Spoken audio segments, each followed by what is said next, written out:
Phone lagla on the topic struggles of Dalit Christian against the caste discrimination organized by the Association for Social and Economic Equality.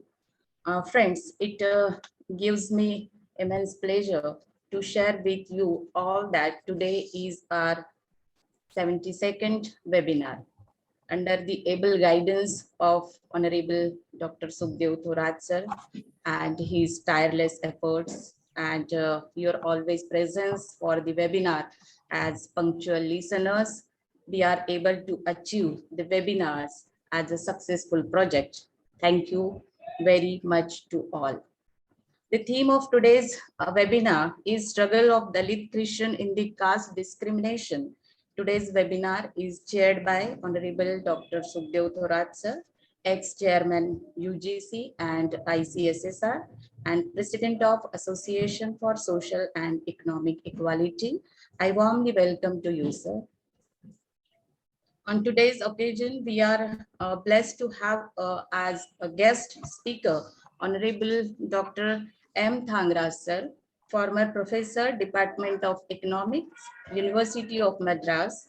On behalf of the association, I warmly welcome you, sir. Another guest speaker in today's discussion is Honorable Dr. M. Mary John, sir, President, Dalit Christian Movement.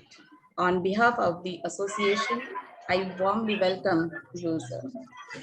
The person who have consistently strived for organizing the webinar, Professor Thorat Madam, Dr. Trilok Hazare sir, Dr. Gautam Kamble sir, I warmly welcome all of you on behalf of the association. Participants from various states are actively participating as an active audience in webinar and supporting us. All of you are welcome on the behalf of association. Friends, before proceeding with today's discussion, I cordially invite Professor Dr. Sukhadeo Thorat sir to convey us the motive for organizing this discussion. Professor Dr. Sukhadeo Thorat. Good evening to all of you. Let me begin with thanks to Professor M. Thangaraj and Dr. Mary John, who have agreed to speak on a very important issue, namely the problem of Dalit Christian, particularly in Tamil Nadu. That will also apply to the other part of India, more or less. And therefore, this will have a sort of an all India character. Friends, the problem of Dalit Christian is a genuine problem. As we know, the former untouchable or Dalit have tried to convert to other religion, moving away from Hinduism to Christianity, to Sikhism, to Islam, predominantly. And therefore, you will find that the very significant portion of Christians are Dalit, followed by OBC and other section.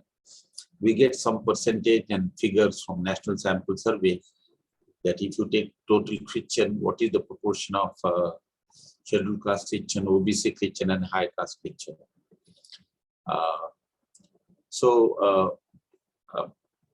The proportion of those converted to Sikhism, who are called Majbi also significant.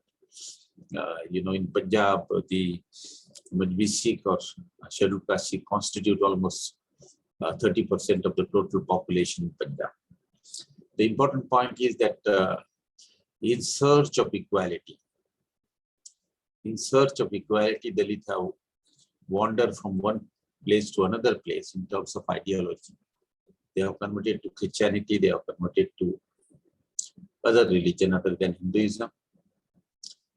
And as a result of which, there is some transformation in them. Now, I have tried to look into some data based on National Sample Survey, the relative economic and educational development of scheduled castes coming from Christian, from Sikh, from even Muslim. And we can very easily see that the economic situation of scheduled caste converted to Christianity, Sikhism, and particularly these two religions is better than the scheduled caste among the Hindus. I don't have a time to share with you. So the convergence to religion have helped them to get access to the education, to access to job, to access to wealth to a greater extent, and also reduce discrimination. And that has been the objective really. But despite this, the caste system and the institution of untouchability is a very sticky and a very stubborn institutions. All those who converted to Christianity, for example, or to Sikhism are also from the, beside former untouchable, are from other backward class and high caste. And after conversion to this religion, we believe in equality, but they carry forward the legacy of caste there, although in a with a less intensity and less magnitude, but nevertheless the caste is carried forward into the other religion after conversion, and therefore the former untouchable continue to face discrimination in one form or another, despite a relatively better off situation compared to the scheduled caste. And therefore, among the southern Indian state, the Andhra Pradesh and Tamil Nadu, where a very significant portion of the Dalit Christians are to be found, Kerala, Andhra Pradesh, Tamil Nadu, to some extent Karnataka, but also Tamil Nadu.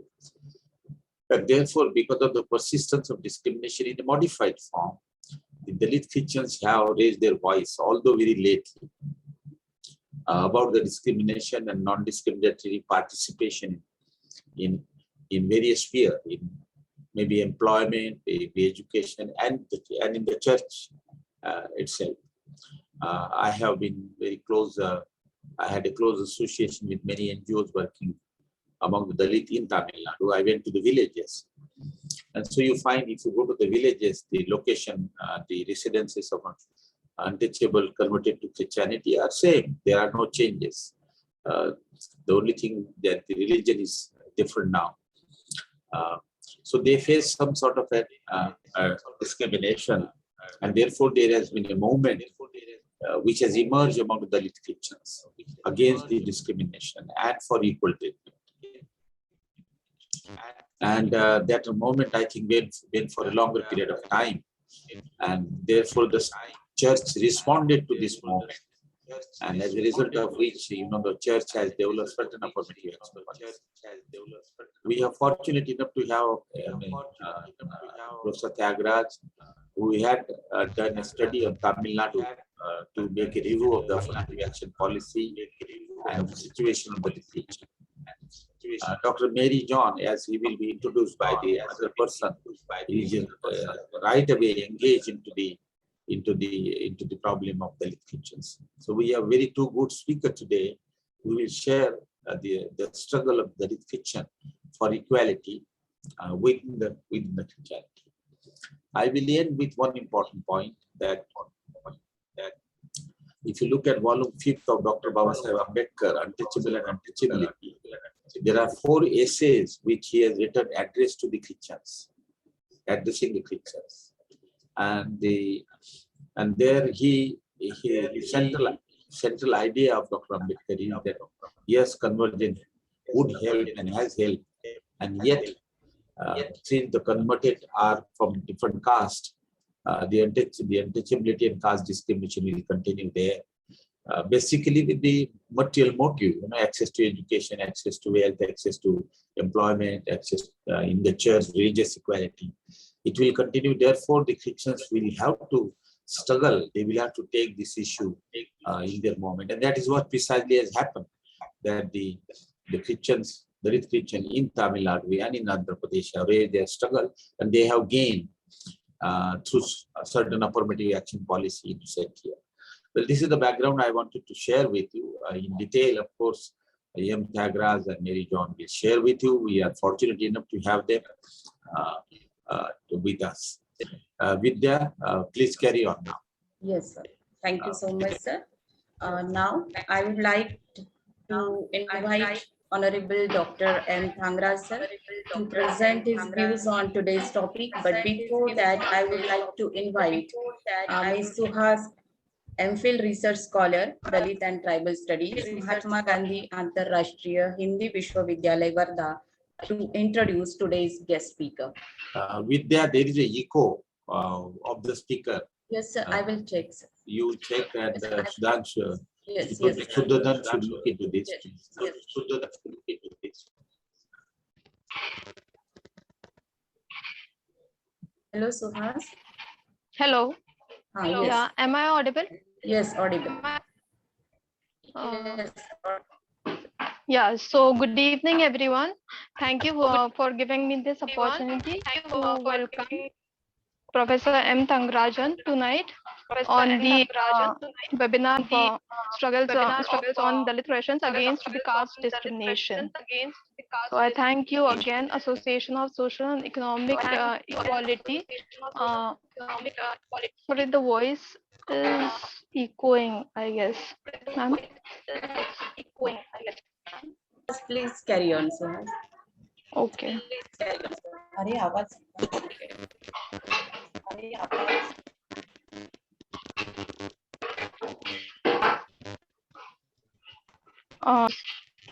So Professor M. Thangarajan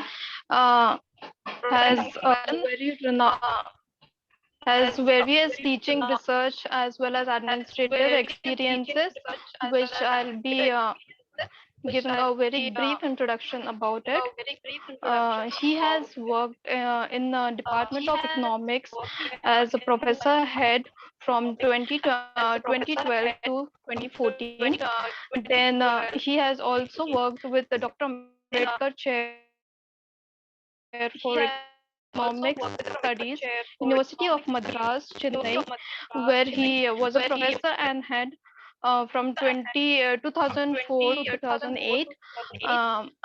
Then after that, he has some research experience wherein he was working with the Madras Institute of Development Studies as well as Institute of Social and Economic Change, Bangalore.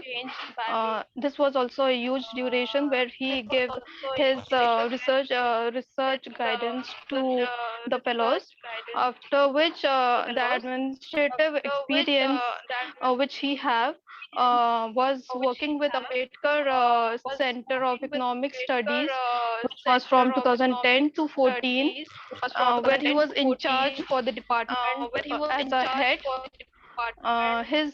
Talking about his academic qualifications, Dr. M. Thangarajan completed his PhD in 1990 from University of Mysore through Institute of Social and Economic Change, Bangalore, in majors of economic. After that, before that, he was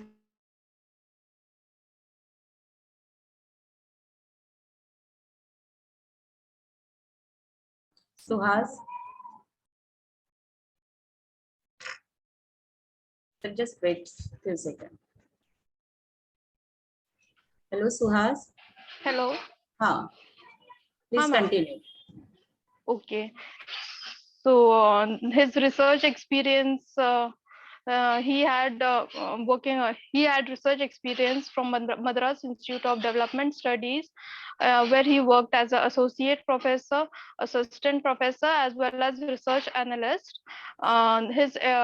He even has administrative experience in working in University of Madras. His position was related to the as a coordinator of Dr. Ambedkar Center for Economic Studies, where he was in charge for the department as a head.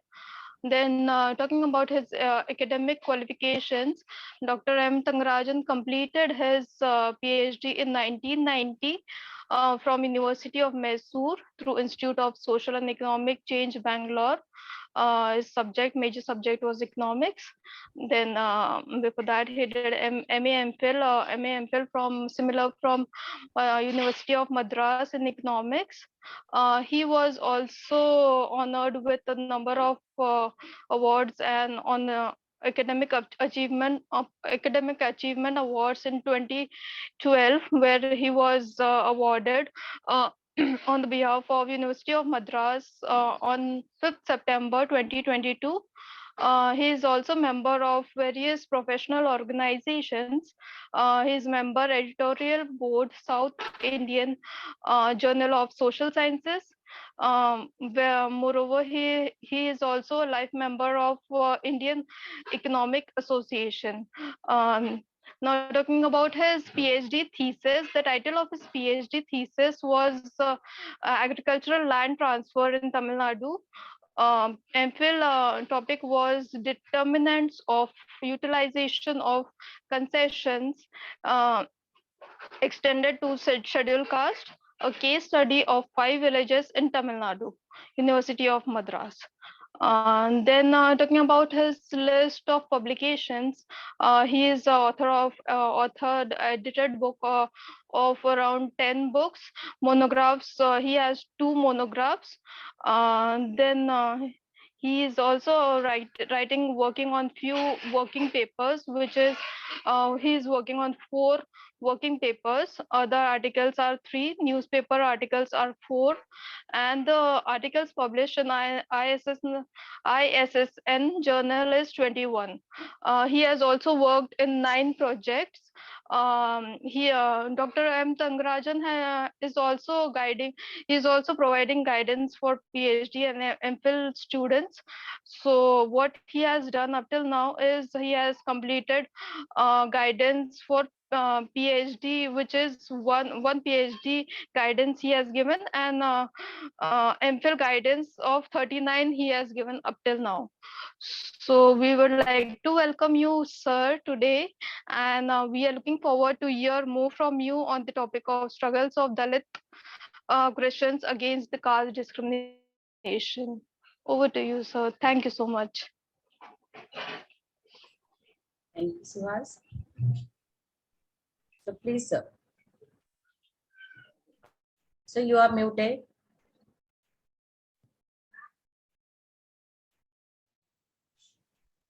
Okay. Okay. Let me at the outset thank Professor Thorat, President, Association for Social and Economic Equality, Madam Dr. Jose, Dr. Gautam Komple, Madam Vidya,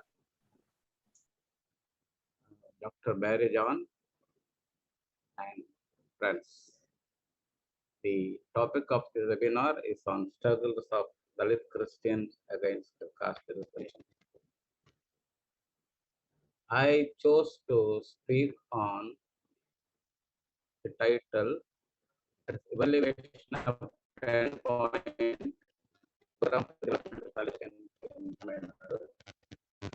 This is actually gift given by the Catholic Church for the struggle conducted by the Dalit Christians for several decades. The result of that, Catholic Church has announced the program for the development of Dalit Christians. The study was conducted in the year 2003. 2003 is about 2 decades ago. Next slide, please. Next slide, please. In India, Church started missionary work about 4 centuries ago, and In the course of time, it admitted children belonging to Dalit children. This must have motivated Dalits to convert into Christianity and also to escape from oppressive caste system associated with the untouchability. The converted Dalit Christians are coming under backward class in Tamil Nadu. It is very difficult for Dalit Christians to compete with backward caste in the matter of availing of public education and employment. In the Catholic Church, Dalit Christians form 2/3 of total population, but the Dalit Christians do not represent adequately in the church administration and leadership. Hence, Dalit Christians are twice discriminated. It is both by the state and by the church. Dalit Christians have been appealing continuously the government of India to consider them as ASEE in order to get the constitutional rights. Now, Dalit Christians are demanding the government of Tamil Nadu to consider them at least MBC status. MBC means most backward class status instead of big backward classes till they get the scheduled caste status from the government of India. In the rural areas, Dalit Christians are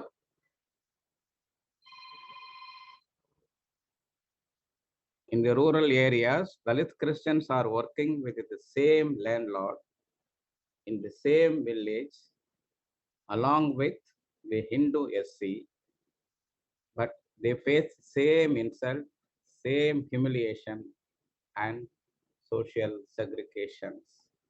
There is no difference between the Dalit Christians and the Hindu scheduled caste in the matter of humiliations, insult, and social segregation in rural areas. Let me also talk about the origin of casteism in the church. You know, Father D. Nobili, a Jesuit missionary from Rome, came to Tamil Nadu and worked in Madurai mission during the 17th century. His mission was to convert Brahmins, and he designated himself as a Brahmin sannyasi. He dressed himself as Brahmin priest. He also introduced another category of priest to convert the lower caste, including Dalits, and these priests were known as Pandara Swamis. The two types of priests did not even mingle freely, as they thought that this would disturb the conversion of Brahmins. And the next is the Paraya, one of the dominant scheduled caste in Tamil Nadu, the Paraya revolution in Pondicherry. In the year 1831, not 1931, 1831, the Paraya who converted to Christianity agitated that they were discriminated and demanded separate church for them. This agitation came to be known as Paraya Revolution of Pondicherry. When Dr. Ambedkar came to Madras in the year 1944, Dr. Ambedkar received a memorandum from the Dalit Christian, and they reported that caste Christians have ill-treated Dalit Christians. They also reported that missionaries did not curb the caste Christians. This is from the Dhananjay Kair's study. Again, in the year 1968, Dalit Christian demanded that Dalit priest be appointed as a bishop of Vellore diocese. So this is another important issue that they have been demanding, not only the against the caste oppression, they also demanded that bishops and church leaders to be appointed in the diocese. As a first instance, they agitated that the Vellore bishop has to be appointed from the scheduled caste origin. Next is birth of 10-point program. When Tamil Nadu Bishop Council, we have 15 dioceses in Tamil Nadu, and Tamil Nadu Conference of India, that is Catholic Religious Congregation. There are 147 religious congregations in Tamil Nadu. They had annual joint meeting in Vellore on 20th January 1990. Dalit Christian gathered in front of the venue of the meeting and demanded that they should be equally treated on par with other Christians. Dalit Christians have brought several memorandum for the remedial measures in church. They demanded that their grievances should be solved immediately. If their grievances are not accepted, Dalit Christian would not allow the bishops and the congregation heads to go out of the venue. This has opened the eyes of 14 Catholic bishops and the heads of the congregations, and they formulated 10-point program for the equality and uplift of Dalit Christian in Tamil Nadu. This initiative is considered as pastoral letter by the Catholic Church. The TNBC also, Tamil Nadu Bishop Council also announced that 10 years period from 1991 to 2000 as Dalit decade to mark the implementation of the 10-point program for the development of Dalit Christians. The next is the objective of the study was to examine the implementation of the 10-point program for the development of Dalit Christians. It was announced by the Tamil Nadu Bishop Council and congregation heads in the year 1990. The exact text of the 10-point programs are: number one, in places of worship and burial grounds, Dalit Christians should be treated on a footing of equality and there should be no discrimination. Second point is opportunity should be created in the diocese to enable the Dalit Christian to join seminaries, convents, and religious congregation in large number. Number three, in order to create leadership in their rank, Dalit Christians should be encouraged to become member of the parish council, parish finance committee, diocesan pastoral council, multi-purpose social service societies, and other church-related organizations, and entrusted with responsible position. The fourth point is in the matter of admission to Catholic teacher training and industrial schools, preference should be given to the Dalit Christians. Fifth point is special coaching classes should be conducted to improve the educational standards of the students who are weak in their studies to enable them to improve their performance. The preference should be given the Dalit Christians in matter of appointment in the educational institution, social service societies, and other church-sponsored organizations and projects. In the diocesan social service societies, development projects should be exclusively designed to promote the economic development of the Dalit Christians. This is very important. Another 10 point is special schemes should be devised and should be implemented for the welfare of the Dalit Christians. This is the important 7th point. And 8th point is to encourage higher education, particularly technical and professional education among the Dalit Christian.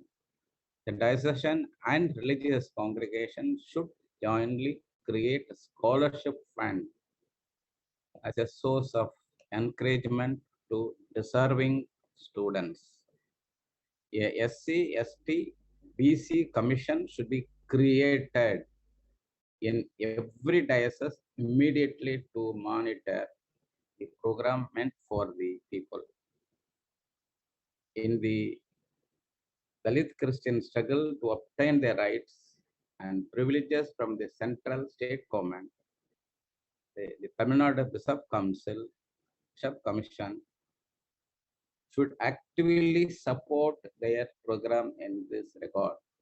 This means that the Dalit Christians are demanding scheduled caste status to get the constitutional rights.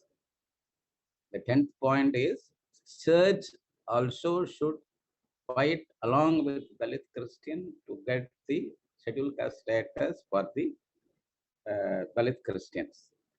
This 10th points, we couldn't examine because it is something to do with the getting the privileges from the central and the state government. Next is methodology. The evaluation work began in the month of May 2001. We have formulated 18 types of structured questions. Mainly main bodies for the data collections are bishops, Catholic religious, congregation heads, parish priests, Dalit Christian leaders, and Dalit Catholics, lay Dalit Catholics. So we have 18 types of schedules. About 905 schedules were sent mailed, and out of that 747 schedules we have received, filled schedules received. So it is important to know that we have 15 bishops, only 13 have responded. 2 have not responded. They also written to us saying that, particularly Coimbatore Bishop, not Bishop, Bishop Secretary writes, we are not working on caste basis. Caste is unchristian, and we want to make our society a casteless society. All are one in Christ. When we approach the bishop, he refused to meet the project staff. It's the kind of reaction that we received. Then Uttakamant bishop, in his letter, has written to us stating that he has inability to answer the questions for our study. It's difficult to identify them. Identify the Dalit Christians. People don't want to be identified by their caste. We encourage and promote vocation among the scheduled caste, that is Dalit students. He sent a note to us, which was sent to the SC, ST, BC Commission. Every year SC, ST, BC Commission asks some status about the problem of the implementation of the 10 points. And the bishop chose to send the letter which was sent to SC, ST Commission to us, not our schedule. The next one is next, please. Next, please. Next, please. Next, please. Problem in getting the data. Yes. There was inordinate delay in getting the data from the church authorities.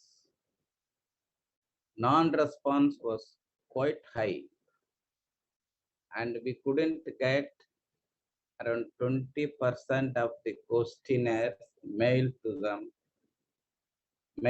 the respondents.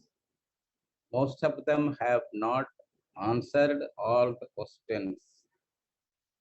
Our team of research assistants were not liked by most of the authorities, both in both the diocesan and congregation heads and heads of the institutions. In many places, our team was treated as enemies. When we called for the data, their response was that don't send anyone for data collection. Whatever we have, that will be sent to you. This is the kind of response that we received from them. And this report has 10 chapters. I will quickly summarize these reports. The chapter 2 is on caste discrimination. We have collected data from Bishop, Dalit Christian priest, DCLM leaders, parish priests. And what we found was the construction of 2 chapels, one for Dalit Christian, other one for non-Dalit Christian. Separate seating arrangements,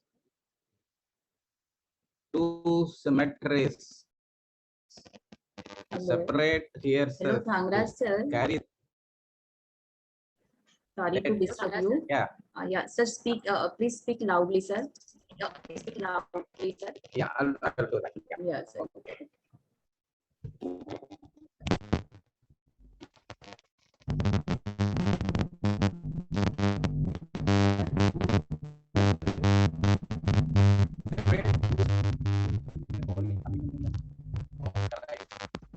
Your voice is not coming, sir.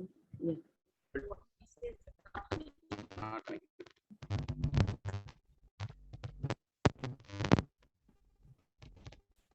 Dalit boys are not allowed to be altar boys and lecture at the sacred liturgy. Non-Dalit restrict the corpse Christi procession on Palm Sunday procession and other procession only up to the limit of their stays.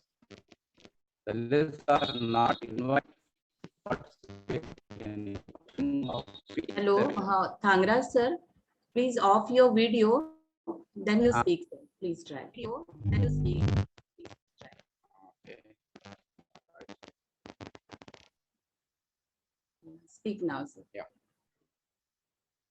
So, feast of the parish patron saint is celebrated separately.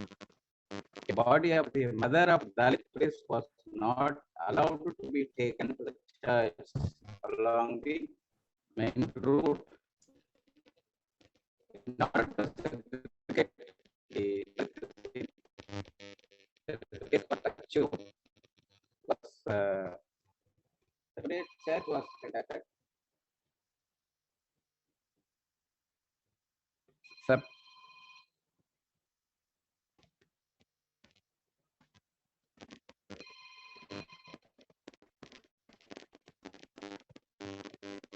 Separate church in order to segregate. Separate mass was conducted in Sankaran Koil parish. Caste classes also took place in some places. Dalit priest was manhandled and chased away. So what it shows that Dalit Christians are facing discrimination both in the places of worship and in the cemetery. The next is occasion promotion. This is very important. This is something to do with taking the Dalit boys to become a priest or to become a nuns. Here, priests are representatives of God and spiritual leaders of the people. Objective of the study is to examine the opportunities created Dalit Christian to join the seminaries and religious congregations. Data were collected from 11 types of people. There is a variation, but increase in the occasion promotion. There's a variation in the admission to major and minor seminaries. Some bishops are unwilling to provide data. Dropout from the seminaries was more among the Dalit Christians. The reason cited was students sent out from seminaries by the authorities. Second, students themselves left. The next one is promotion of leadership. Chapter 4.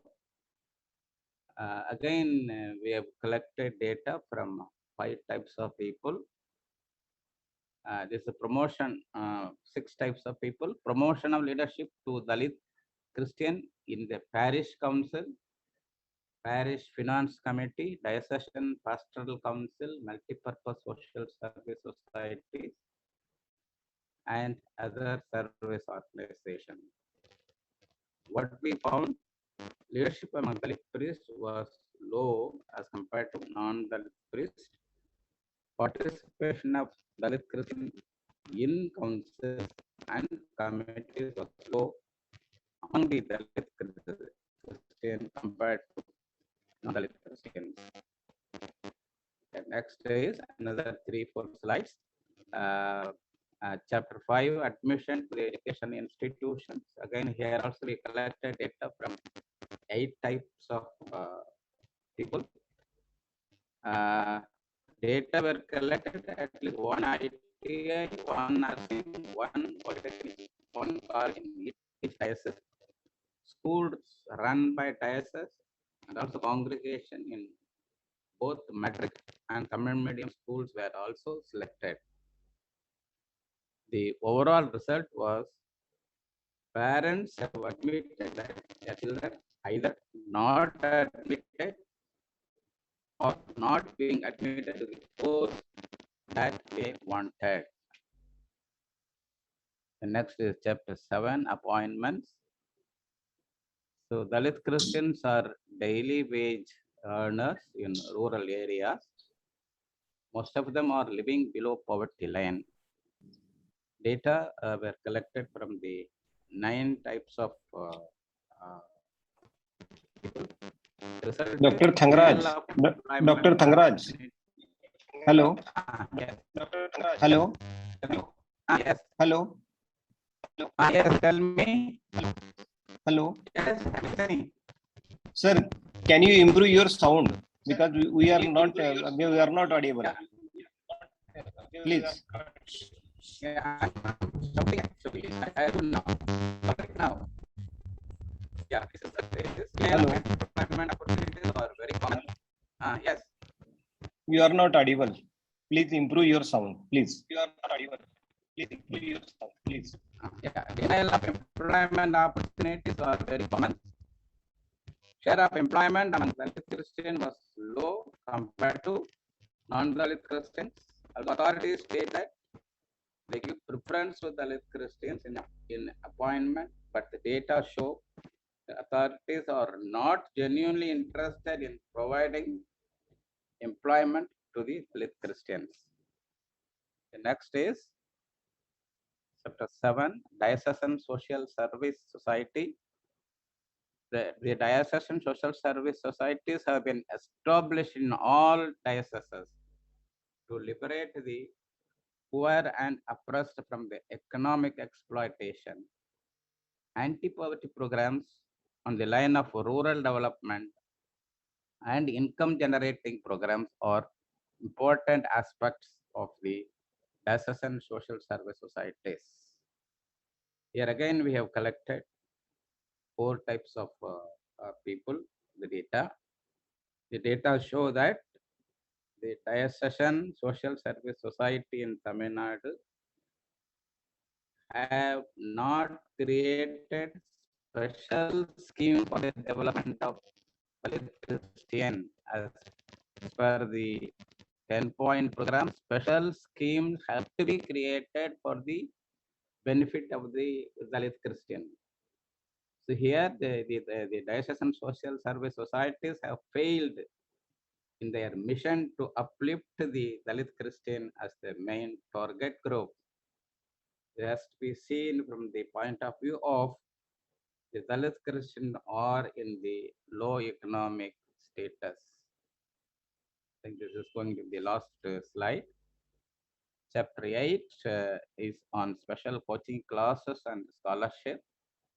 I have found data for coaching classes conducted and also distribution of money to the poor Dalit boys, Dalit Christian boys. But the money is not equal to the scholarship given by the government to the CSC. Some money has been given, some evidence to show that in the report. And then point 9 is diocesan social, diocesan SCST Basic Commission. The commission was established to monitor implementation of 10-point program. And then we have collected data from 5 types of people. And here, I just want to invite your attention that out of 15 ASEE commission, we could not collect data from 2 commissions, as in the case of diocese. Here also 2 commissions from Coimbatore and Uttarakhand Commission has stated that he doesn't have manpower to provide data. This is the kind of answer was given to us. The director of the Diocesan Social Service Society has stated that the CSTBC Commission is not working in this diocese. This is what happening in Uttarakhand. So a monograph published by Dalit Christian Movement shows that SCSDBC commissions are mere tokenism and its functioning is questionable. In some dioceses, those who are known for their anti-Dalit activities are appointed as secretaries of the SCSD and BC commissions. And friends, this is the 9th chapter, and the 10th chapter is the summing up. Whatever I have given here, that we find it. I stop with this. Now my co-speaker will take up this session. Thank you for the opportunity. Thank you, sir. Vidya madam हा, sir. एक हा. सूचना आपलं system check करायला थोडंसं शोधलं sir First system we check check our आहे. system. कोणीतरी सर 2 डिव्हाइस मधून जॉईन झालं असेल. आपल्याकडून काही ते रिक्वेस्ट करा रिक्वेस्ट करा कोणाला तरी यू रिक्वेस्ट प्लीज सॉरी. आपण कोणी पण जर 2 डिव्हाइस यूज करत असाल तर कृपया ते बंद करा. Please don't use double device.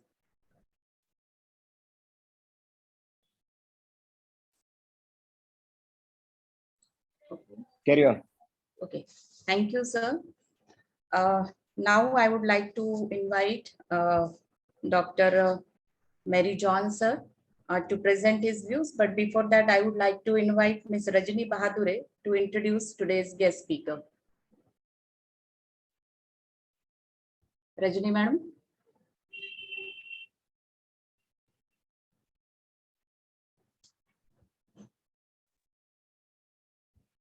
Rajni madam. Hello. Yes. Hello. Yes, ma'am. Good evening, one and all. It's a great pleasure for me to introduce our speaker today, who is going to talk to us about. Madam, video तुमचा video बंद आहे.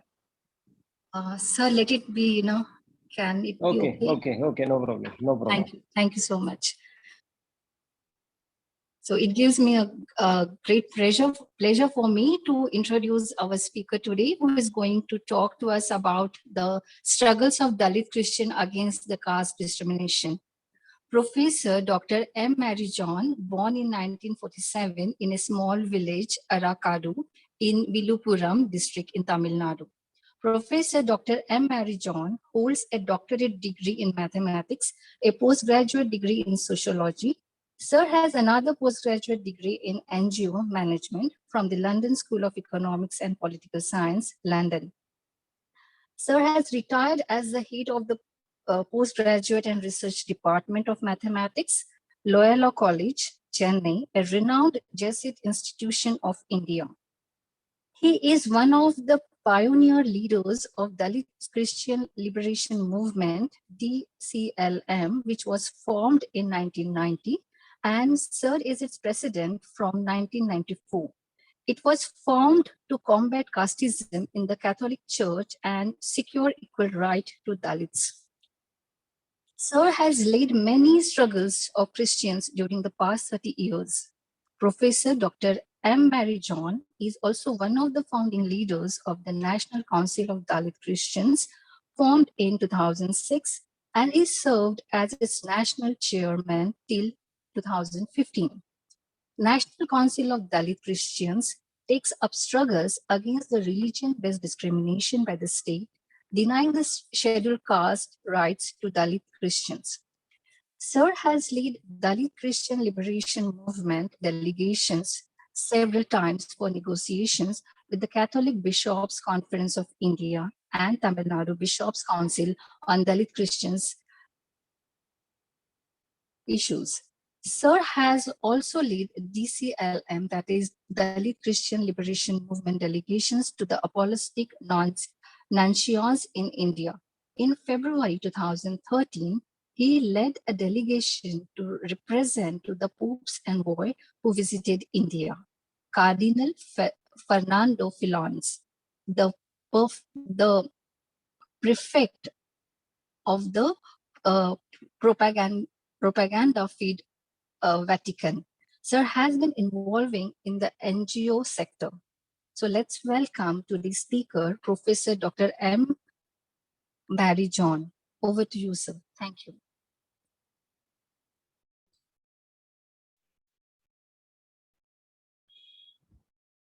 Sir, you are muted, sir.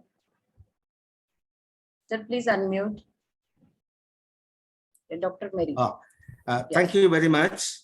My greetings to all of you. Am I audible? Yes, sir. Okay. Audible. I am happy for this opportunity to speak on the struggles of Dalit Christians against the caste discrimination, especially in the Catholic Church in India. And in this webinar, where eminent scholars, academics, leaders, and social activists are present. The erstwhile untouchables converted to Christianity are today called the Dalit Christians or Christians of scheduled caste origin. The presentation by Dr. Thangaraj, which is an outcome of an evaluation of the Catholic Church program for Dalits, which is called 10-point program.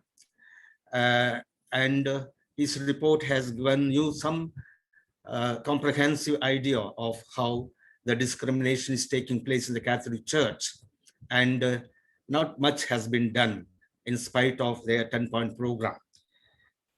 Now, the problem of casteism in the Catholic Church and Christianity is from the early days of Christianity in India. But a policy of accommodation of caste practices among the converts was followed by the early missionaries. So caste discrimination was strongly rooted even from the beginning. In the early days, caste Christians resisted even converting the untouchables to Christianity, since they do not want to accept them as equals to them. Then Dalits becoming ordained priests was also resisted, and their admission to seminaries, the training place for the priests, was banned for Dalits. It was done by the Catholic hierarchy itself, not by the people, but the Catholic hierarchy itself. Just a historical note on this regard is necessary to present here. The first provincial council of Goa in 1967, the third provincial council in 1585, and the fifth provincial council in 1606 forbade the untouchables and low caste to join the seminaries. The fifth provincial council said, for the dignity of the priesthood and respect due to ecclesiastical positions, low castes should not be admitted to religious orders, that is in seminaries. Only sons of higher castes, for example, Brahmins and Brahbu, should be ordained. So this was the official statement by the Catholic hierarchy at that time, the beginning itself. So Dalit Christians becoming priests and then becoming bishops and prelates was prevented from the early days. Even now, the same situation continues as a tradition, though unwritten as a policy. This historical note is very important to understand the ongoing struggle of our Dalit Christians today and in the recent decades. Later on, also in 1620s, Robert de Nobili, a Jesuit pioneer in evangelization in the southern parts of India, accepted the caste hierarchy in India and wanted to evangelize the people of the higher caste, especially the Brahmins, hoping that it would automatically influence the people of the lower caste to convert.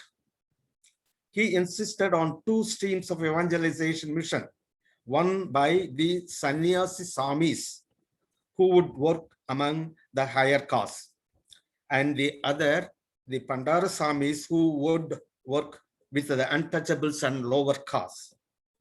Even these two groups of missionaries would not mingle with each other. This became problematic and the matter was taken up to Rome. But the then Pope Gregory XV approved the approach of de Nobili in the papal bull in 1623, treating the caste distinction as merely the social and cultural characteristic of the Indian society, and it need not be taken as a hindrance to evangelization. That was the position of the Pope then, Pope himself. So the practice of untouchability and caste discrimination against Dalits by the caste Christians was allowed unquestioned, and thus casteism in the Catholic Church was strongly rooted till today. The struggle of Dalit Christians in the past. There have been a number of protests and conflicts from the beginning by groups of Dalit Christians, not only in Tamil Nadu, but also in other parts of India, in the Catholic Church. There are historical references for these. A well-known protest by the untouchable Christians in the South was in Pondicherry in 1831. It is known as the Paraya Revolution in Pondicherry, demanding their right to equal place in worship in the cathedral there. That is the bishop's place there, Cathedral Church. The past struggle of Dalit Christians were not so organized as people's movement. For centuries, the issue has been dormant and Dalit Christians were silently enduring it. There was no organized people's movement of Dalit Christians. The caste hierarchy of the Catholic Church only covered up the problem and even denied it. The issue has been dormant for centuries.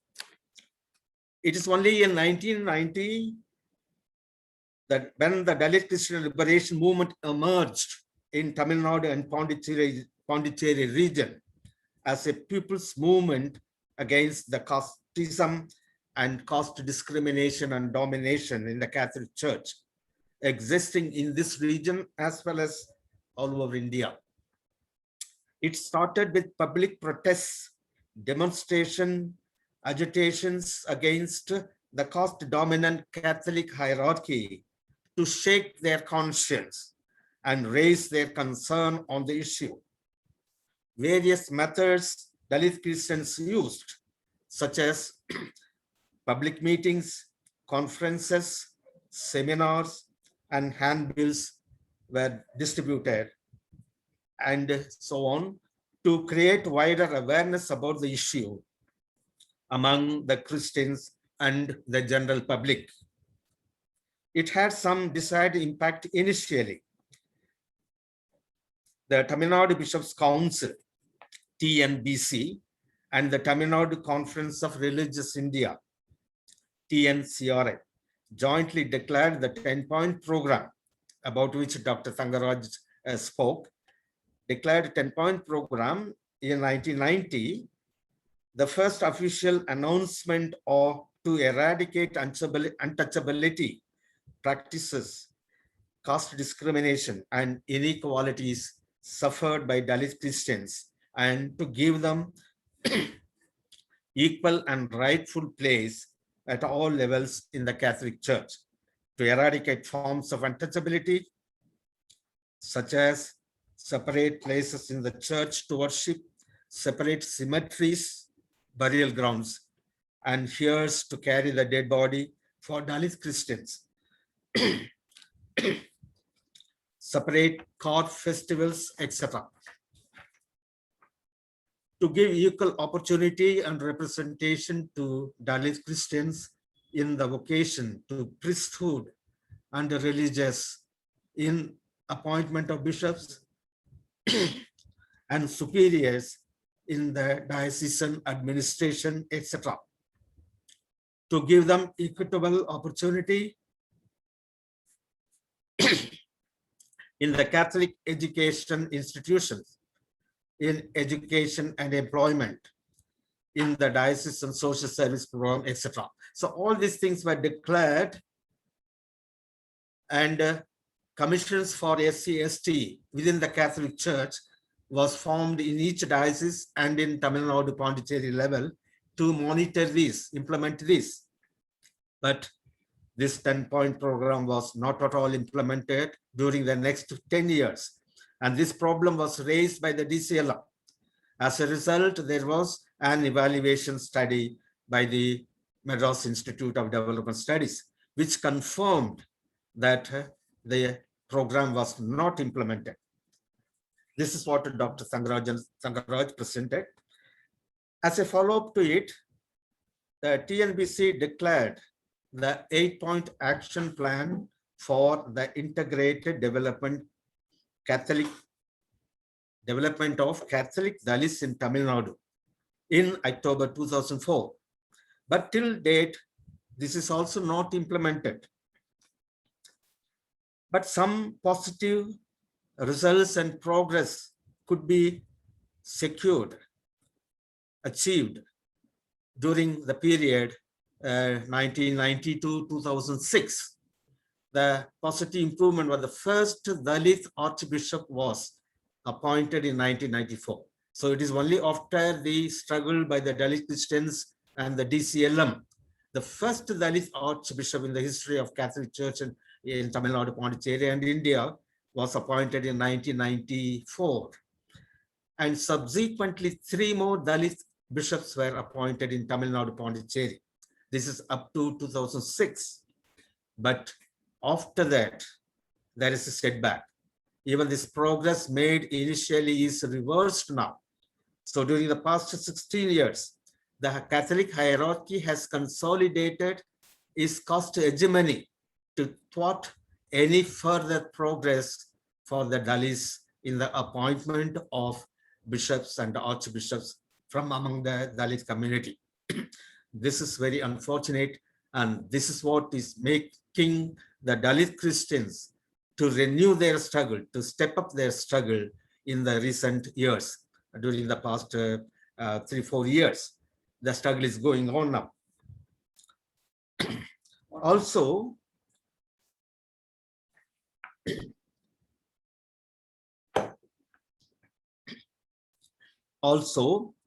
since our Dalit Christians and DCLM have been raising the issue of casteism and discrimination against Dalits in the Catholic Church in India with the Catholic Bishops' Conference of India, called CBCI, the apex authority of Catholic Church in India, it brought out a policy of Dalit empowerment in the Catholic Church in India, declared in December 2006. It's just 5 years back. It's a very comprehensive policy, Dalit empowerment policy, by the apex authority of the Catholic Church.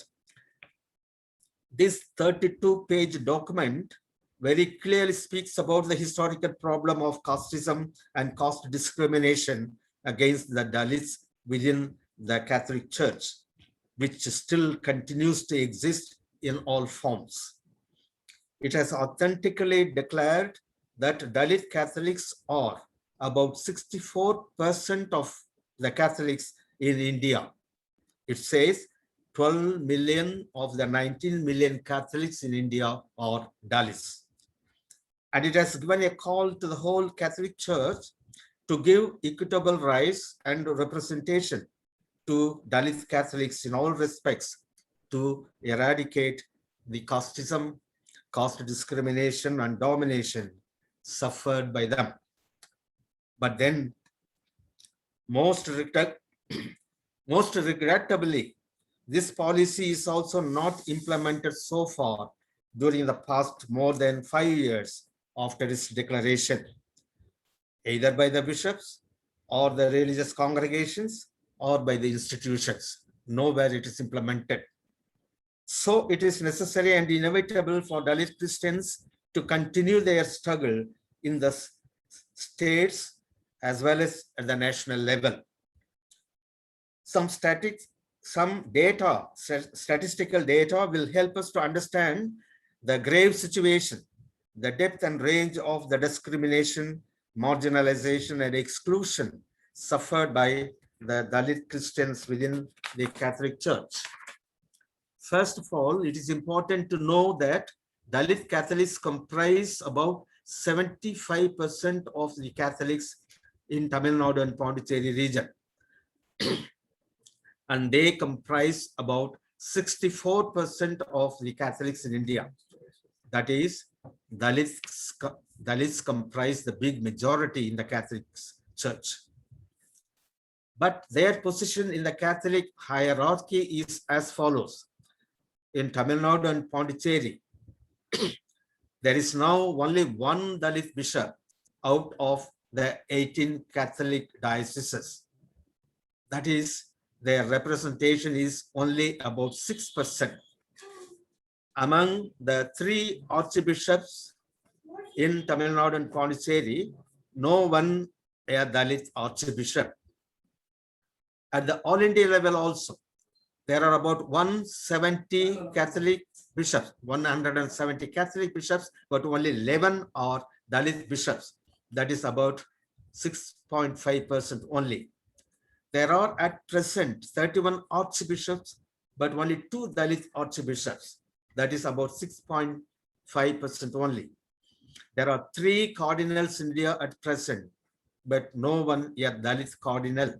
In fact, no one Dalit cardinal so far in India.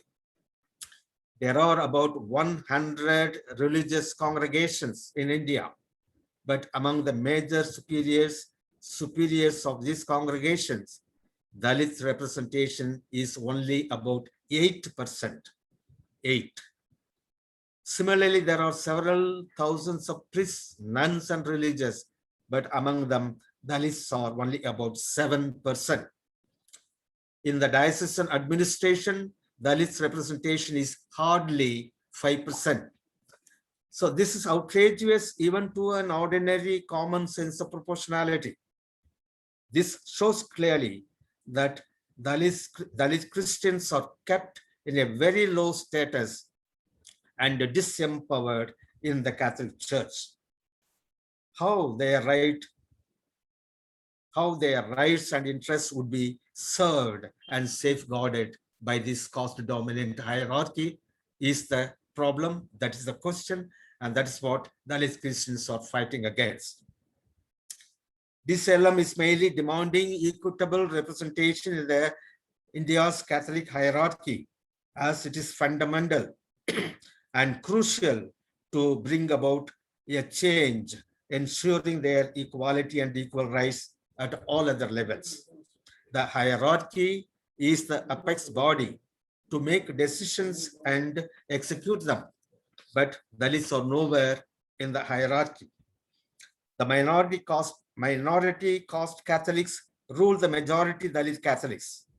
That is the hard reality and reason for Dalit Catholics protesting the hierarchy. It is important to understand that the position or authority of bishops and archbishops is not merely or purely religious in nature. There are enormous secular and material power concomitant to these positions, such as control over properties and wealth, over educational institutions and infrastructure, education and employment, financial and human and other resources. These are all completely controlled by the bishops. This being in the control of the caste hierarchy, these are misused against the Dalits within. Not only used for Dalits, it is misused against the Dalits within the Catholic Church. This is the reason for the grave situation of their discrimination, marginalization, and exclusion. Because of the same reason, the minority right conferred by the Constitution of India is grossly misused against the Dalits by the Catholic Church and authorities and institutions. This is openly going on against the Constitution of India, but unquestioned. Whenever Dalit Christians raise their demand for equality and equal rights and representation among the bishops and archbishops, the Catholic hierarchy tells that they do not discriminate the Dalits. It is a blatant and big lie they are telling. And this is what we are Dalit Christians fighting. Because what else the above statistics, the above data reveal? What else the data I have given reveal? Is it not caste discrimination? The CBCI Dalit empowerment policy declared by the hierarchy itself accepts the deeply rooted caste discrimination and exclusion of Dalit Catholics. Various union and state government commissions on backward classes, including the Mandal Commission, have come out with the truth that Dalits suffer caste discrimination even after their conversion in the new religion they embrace. The National Commission for Religious and Linguistic Minorities, NCRLM, headed by Justice Ranganath Mishra, which was mandated by the Union government to study about the socio-economic conditions of Dalit Christians and Dalit Muslims for considering extension of SC status for them, has clearly stated the fact that they suffer caste discrimination and inequality among their co-religionists. So this is the Mandal Commission, this is the National Commission for Religious and Linguistic Minorities, says that a status report on current social scientific knowledge on Dalits in the Muslim and Christian communities, which was prepared for the National Commission for Minorities, Government of India. The study headed by Professor Satish Pandey, University of Delhi, states this: it is beyond doubt that Dalit Muslims and Dalit Christians are socially known and treated as distinct groups within their own religious communities. It is an undisputable fact that they are invariably regarded as socially inferior communities by their co-religionists. With all this, the Catholic hierarchy denies the caste discrimination in the Catholic Church. They are trying to hide a full pumpkin in a single grain of rice. The case of Pondicherry Godoro Archdiocese is a classic one. It's historically known for caste discrimination in the Catholic Church. This is an example, classic example of the historical caste discrimination in Catholic Church. About 380 years old, this archdiocese, Pondicherry Godalur, there Dalit Catholics are in majority from the beginning. They are majority from the beginning. And at present, they are about 75% in the archdiocese, 75%. After the European missionaries left, during the past 70 years, only non-Dalit archbishops have been appointed. So far, 5 archbishops are appointed there consecutively, but all non-Dalits.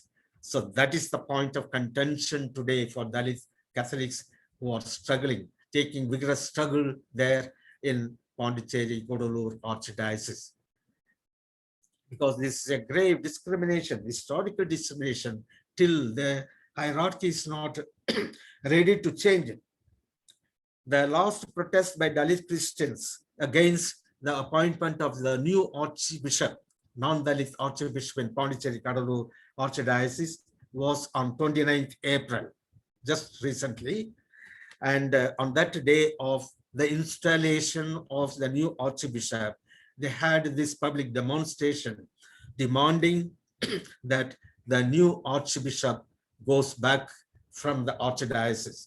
And Dalit Christians also demanded that the apostolic nuncio in India, that is the ambassador of Pope in India, he should quit India if he continues to promote and protect the caste domination in the Catholic hierarchy.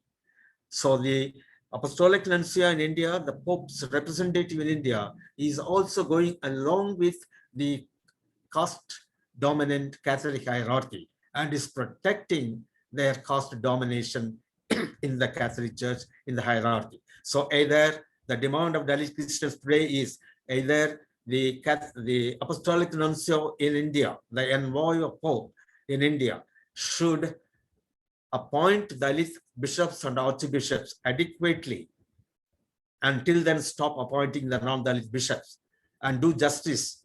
If he continues to do the injustice, go along with injustice, the Dalit Christians demand that the apostolic nuncio must quit India, because it is unconstitutional. He is working against the Constitution of India. Finally, I want to conclude quickly now. Finally, the struggle of Dalit Christians will have to be taken beyond merely the public protests and agitation, making the appeals and demands to the Catholic hierarchy and authorities only. All our attempt to dialogue and negotiate with them during the past 3 decades have become absolutely useless to resolve the issue.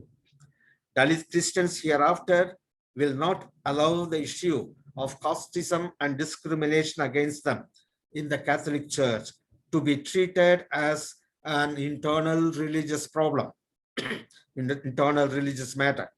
It is very much to do with their secular, civil, and human rights. What is happening to Dalits within the Catholic Church is a serious violation of their secular and human rights. It is very much against the letter and spirit of our Indian Constitution and its provisions to safeguard the weaker sections and social justice in this country. So hereafter, Dalit Christians would demand the union and state governments to intervene to stop the caste discrimination in the Catholic Church and enact appropriate legal and constitutional measures to protect Dalits in the Catholic Church. For these reasons, the whole issue has to be raised in the public domain. It is to be taken at the national and international level. This caste issue has to be taken to the UN also. The caste issue in the Catholic Church has to be taken to the UN also, since the Vatican has been conferred the permanent observer status in the United Nations from 1964. And it has to be made, the Vatican has to be made accountable to combat casteism in the Catholic Church in India. For these reasons, I believe that this webinar organized by the Association for Social and Economic Equality and the opportunity to speak on the struggle of Dalit Christians is important and necessary one at this juncture. So on behalf of the victim Dalit Christians, I sincerely thank the organizers of this webinar. Thank you all very much. Thank you, sir. Dr. Mary and Dr. Thangaraj. You have explained very nicely and justified the subject, that is the struggle of Dalit Christian against the caste discrimination. Both the speaker have put up all the discrimination with references. Dr. Thangarajan start with the designation of priest, prayers, ASEE revolution of Pondicherry, 10-point program, and observation and analysis. On the basis of that, what the movement has taken up, he has explained. Dr. Mary explained about the Sannyas Swami and Pandar Swami, not mingled each other, not organized movement, and progress reverse. He has noted the positive and important progress in between 92 to 2006. And lastly, all the institutions having under the control of bishop and bishop not belonging to Dalit community. Thank you, sir. Thank you very much. Very nicely explained and justified with the subject. Now I request Dr. Sukhadeo Thorat, sir, for his presidential remarks. Dr. Thorat, sir, please unmute your mic and carry on.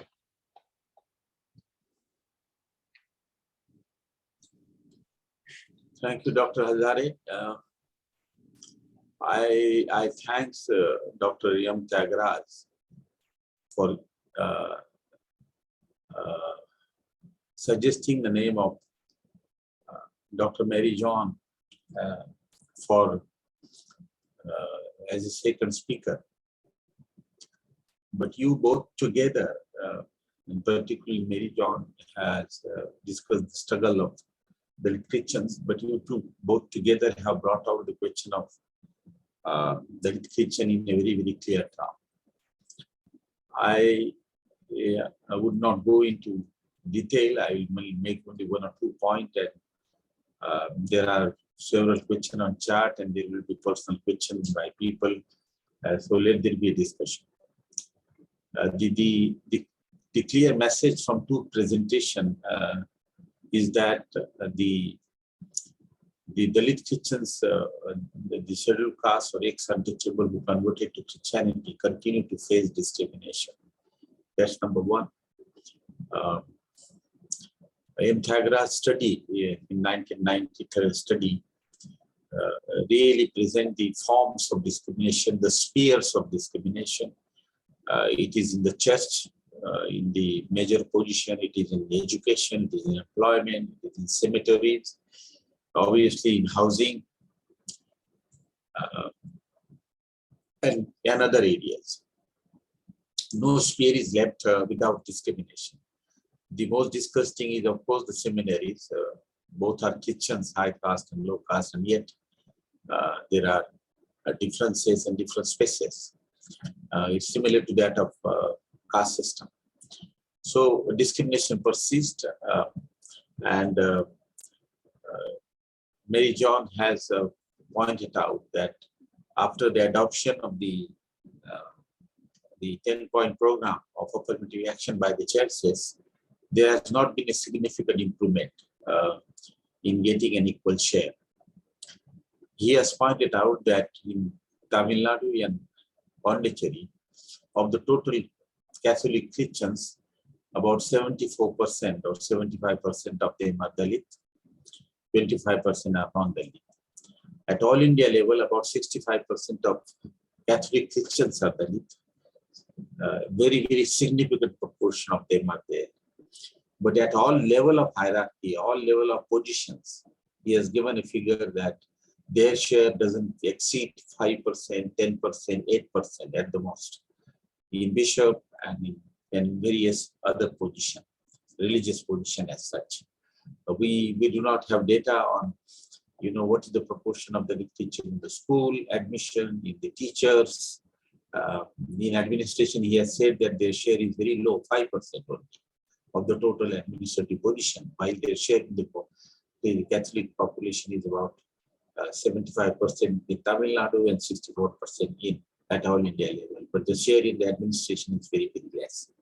So you can see that at whatever level you can see, Dalit Christians are underrepresented. And as a result of that, there was a demand with the central government to consider Dalit Christian as part of the reservation policy. A Rangarajan Commission was set up for Dalit Muslim and Dalit Christian. We will try to get a speaker next time on Dalit Muslim also and Sikh Muslim also, so that we get the situation of the minorities, status of Dalit as a minority religious entity.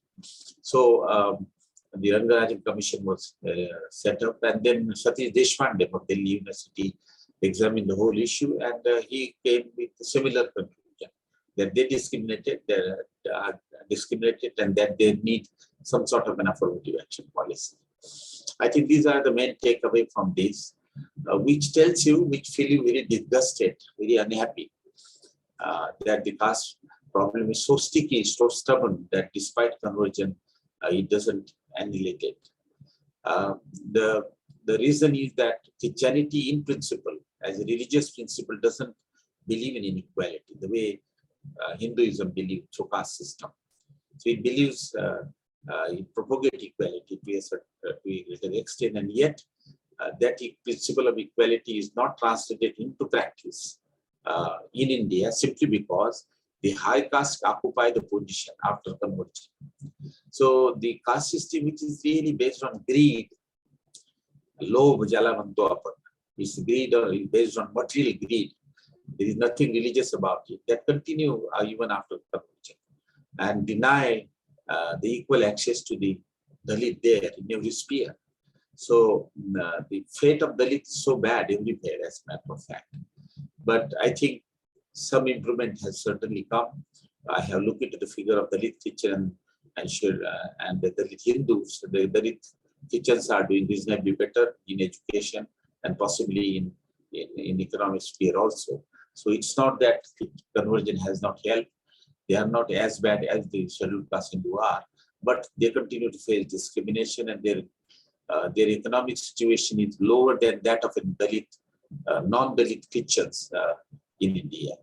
We do not know the story of the Protestants. I would like to ask Dr. Mary John later on that of the total Christian in this country, what is the share of the Protestant? Because you shared the story of Catholic, but we do not know the story of the Protestant also. I don't know what is the proportion of Protestant. He should share with us the share of the Protestant Christian in the total Christian in this country. Well, these are some of my observations. And in Dr. Ambedkar, Baba Sahib was very, very right that when he wrote in that book, Untouchable and Untouchability, we listened from Thangaraj and Mary John that in 1944, when Baba Sahib visited Madras, he was given a memo, he was given a memorandum. I think that could be the reason why he had a special section in that book on untouchable and untouchability, where he raised the question that Christians will continue to suffer discrimination simply because they are non-Dalit Christians and they carry forward the casteism into the new religion. And therefore, the untouchable Christian will have to fight out the issue. They should not be under illusion that conversion by itself will remove discrimination. They will have to continue, and they should continue the struggle against caste discrimination. And Mary John has rightly described the story, how the Dalit have been struggling, fighting, for equal right, and yet they are not getting that share. Well, these are some of the points I think very interesting emerged from Thangaraj and Mary John's lecture. Thank you them once again. I think with that we should open up the it for discussion, answer question now. Thank you, sir. Yes. Very nicely you have analyzed for both the speaker. And most important point, caste system is on the basis of greed. Thank you again. Now, all the respected delegates are requested to ask the relevant questions, please. All delegates are requested to ask the relevant questions. Please unmute your mic and ask the questions. First, I think there are the questions in the chat box. I will read it.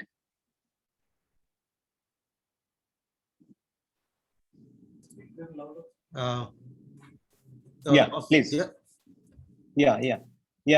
Dr. Mary John, can you read and give the answer, please? Yeah.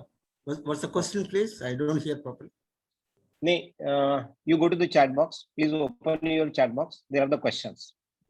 Please. That's all right. Go through one by one and try to explain.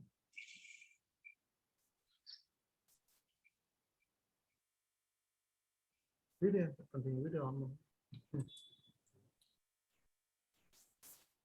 question. Can I ask that question which I have raised in chat What's the box? question?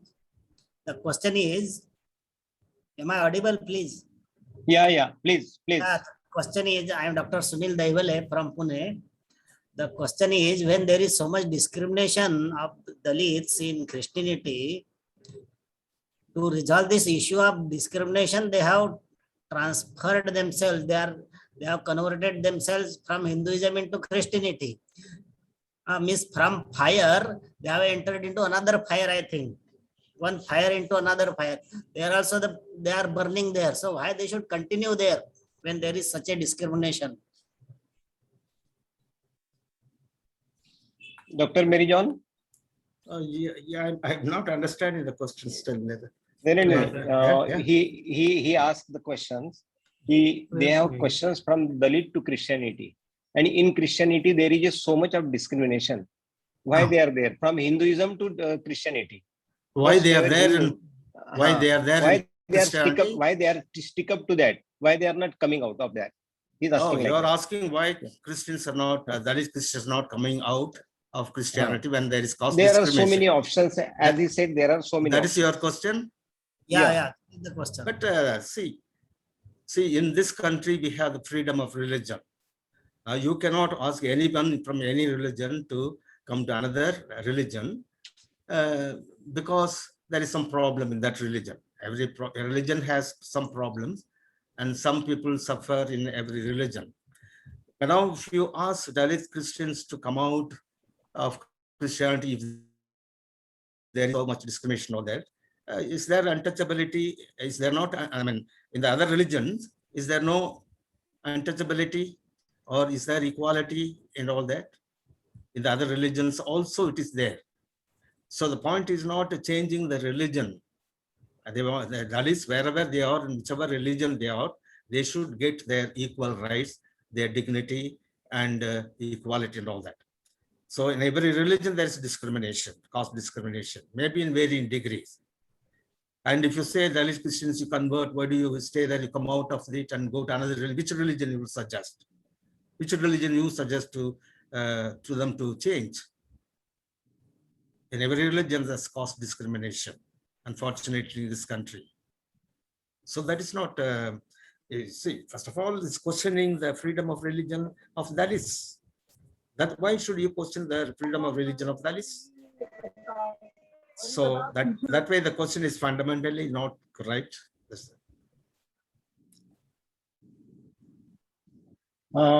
Another question is from Sujay Kanti Ghoshal for Dr. Thangaraj. Thangaraj, can you get it from your chat box? Dr. Thangaraj, please come forward.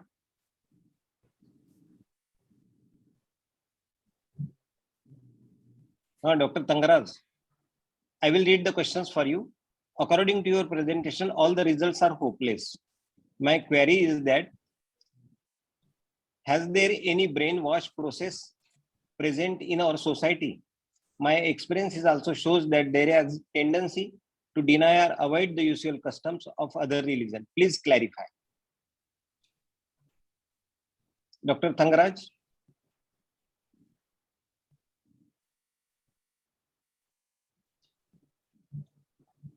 Dr. Thangaraj, are you on the screen? He's mute. That's big. Please do unmute. Unmute yourself. Yes. Dr. Thangaraj, please. You see again the question in chat box. Chat box, there are the questions. You please read it again. Yeah, I will read it. Okay, no problem.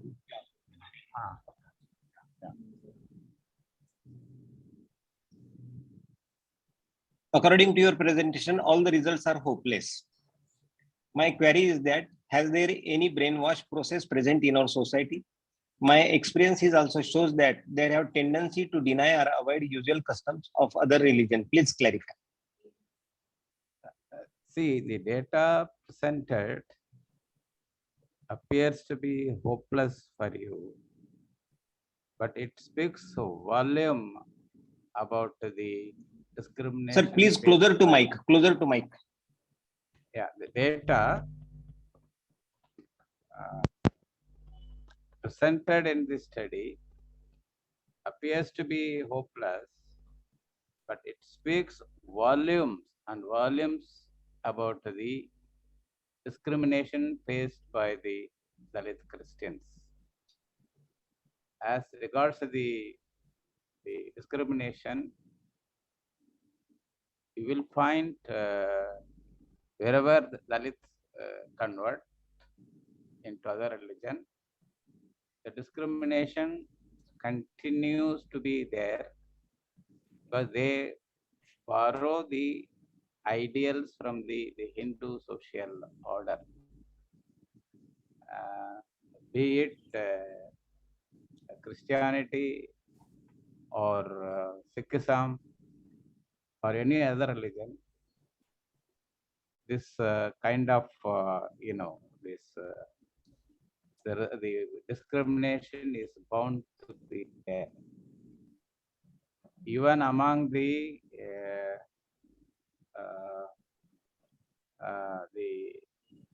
Buddhism, there is also talk about the Buddha is being worshipped by the Hindus also. That way they treat Buddhist people as Hindus. Dr. Ambedkar has clearly stated that it is a mischievous to say that the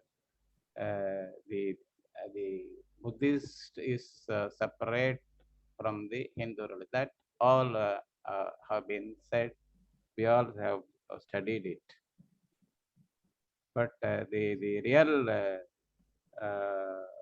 realism is that the Dalit Christians are facing severe discrimination, and I believe why they stick on to the Christianity is the Christianity religion possesses a lot of wealth, assets. Even in the education institution, they possess well-known education institutions, both both technical and non-technical institutions. That's the reason that they stick on to the the Christianity, and probably they may not come out from the Christianity. That is those who already converted into Christianity. Thank you, sir. Thank you, Dr. Thangaraj. Thank you, sir.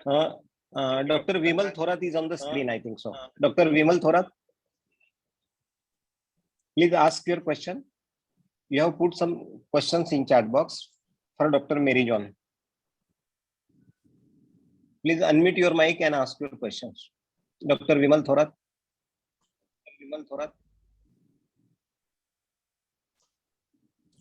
No, you can read the question. Okay, okay. Yeah, she is not well, so maybe Yeah, she, yeah. she has just typed Okay. the question. She's Okay, okay, okay. answer, yeah. Dr. Mary Jan, this is the questions for you. All scheduled caste who converted to Christianity, Sikkim, Islam treated untouchables and discriminate openly. By so-called dominant caste converted in the same religion. Dr. Mary Jan, how this attitude of the dominant could be changed through the moment mode. What's that? Dr. How? Mary Jan? Yeah. Please repeat the question. How? Yeah. How this attitude of the dominant could be changed through the moment mode. Through the movement. Moment mode. Yes. Moment mode. Yes. Now, the movement is necessary to fight any injustice done to the people. It is only through the struggles when there is an unjust structure, when there is a discriminatory structure, the movement is necessary to change the situation. And the system has to be questioned, and they made to be accountable in whatever way is possible. Then only change can be brought. So the Catholic Church also, we need movement. See, the people's mentality may not change. The caste dominant hierarchy is not going to do on its own, with generosity or goodwill, or even they don't follow the Christian values to give equality and freedom and rights to the poor. So when such is the case, then the people have to fight it out in the street, and they have to use legal means. They have to put pressure on the authorities, and they have to represent to the government and ask for government's intervention. Now, all these things can happen only if there is a strong movement of people, whether Christianity or any other religion or any other social structure. Injustice can be fought out, changes can be brought out only through the people's movement and struggle. That is true for Catholic Church also. I don't know I have answered your question, because I'm not very sure of your question. Hello? Okay, thank you. Thank you, Dr. Mary Jan. Yeah. Is there any questions from the audience? Please come forward, unmute your mic and ask the questions. I think chat box have no questions.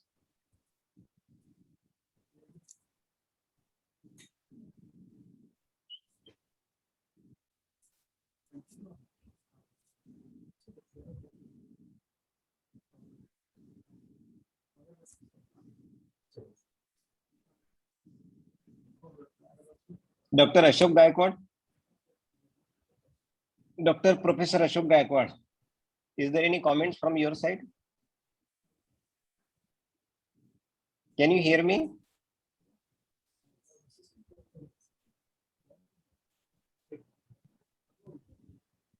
Dr. Ashok Gaikwad, can you hear me?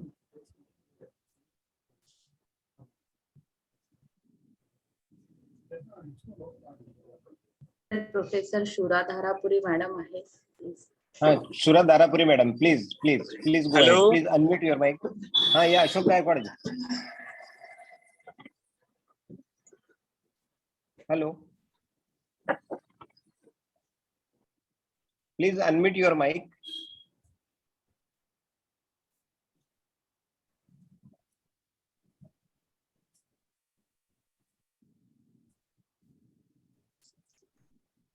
Gaikwad sir mute आहात तुम्ही.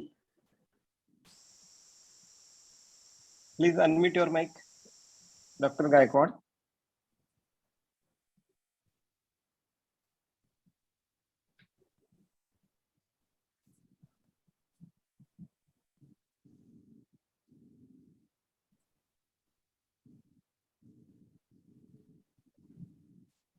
नाही, सोडलं त्यांनी. Shura Darapuri madam.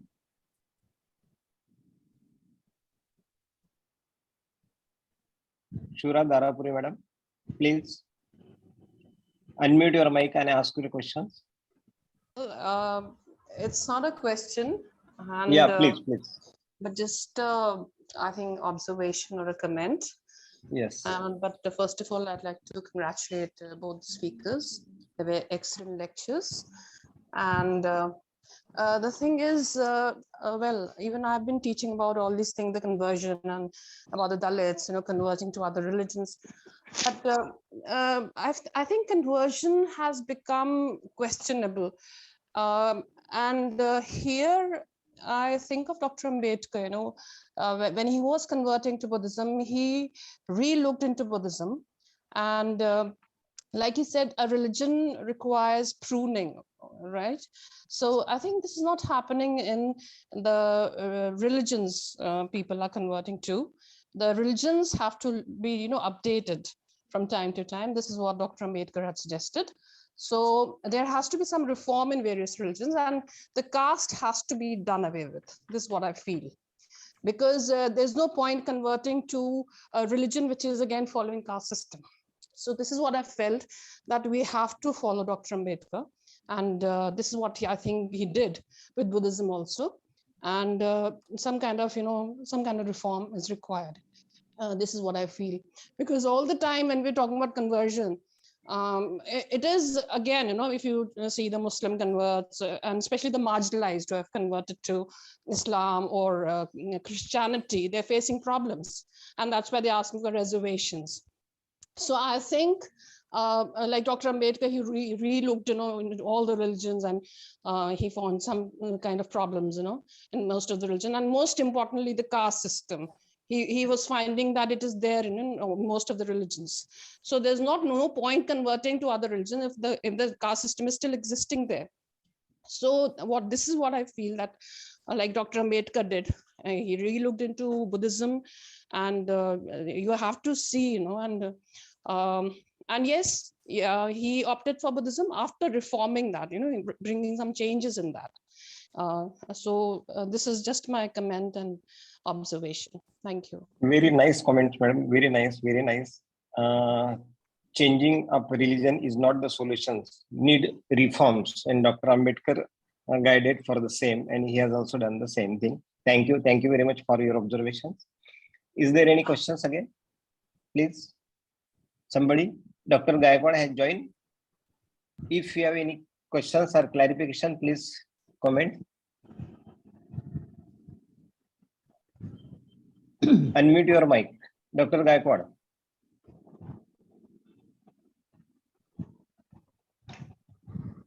Hello.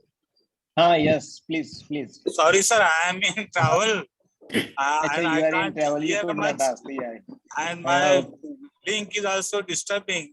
So leave it today. Yeah, okay, no problem. No problem. Thank you.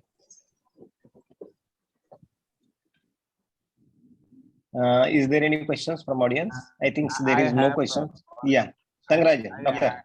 Yeah, please go ahead. Please go ahead. In the fight against casteism, sir, please closer to mic. Yeah. In the fight against casteism, whether the Dalit Christians will be able to win or be able to capture the church. This is my question.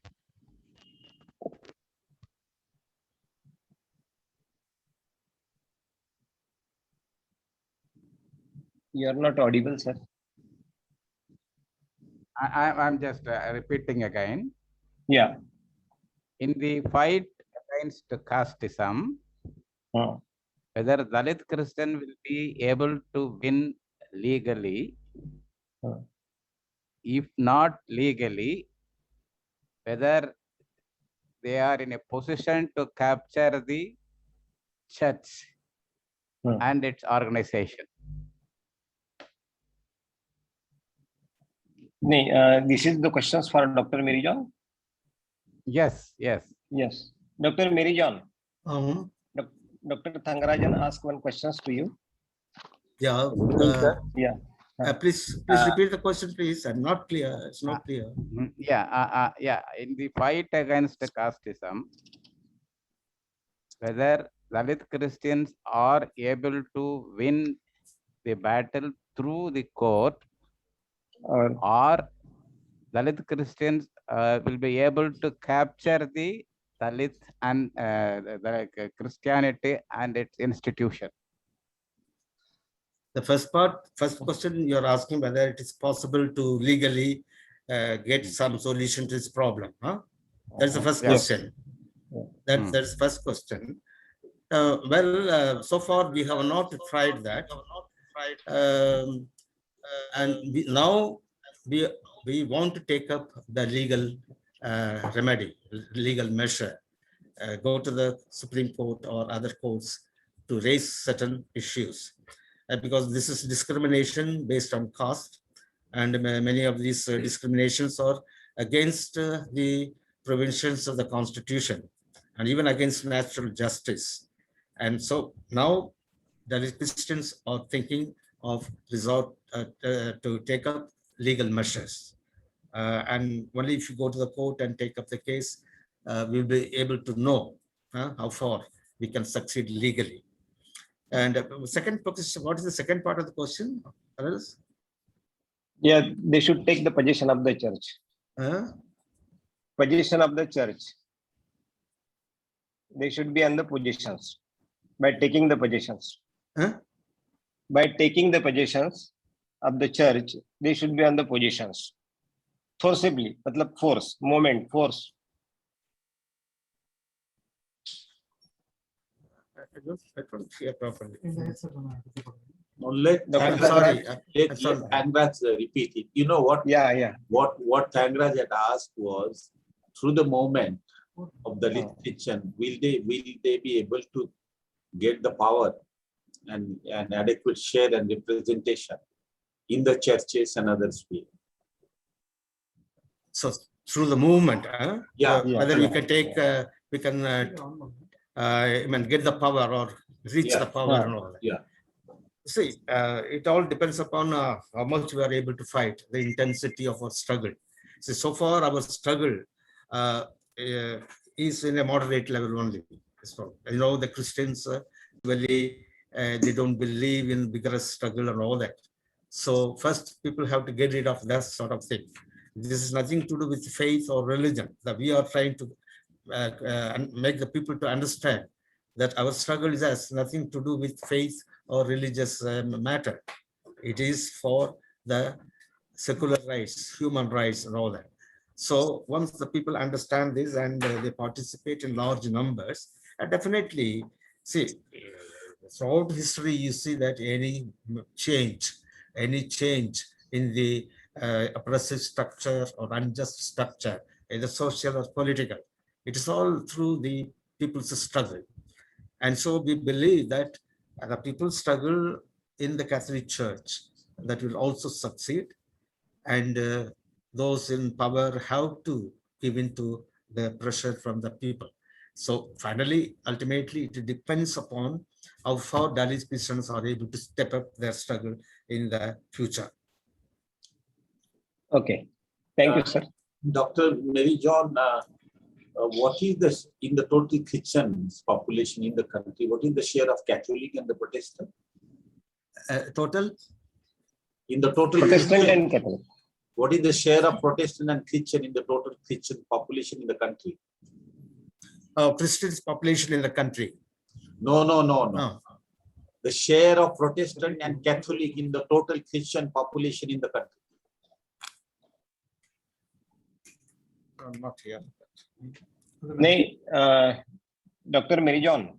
Yes. What is the share of Catholic and Protestant in the population of the country? Not the population of the country, population of the Christian.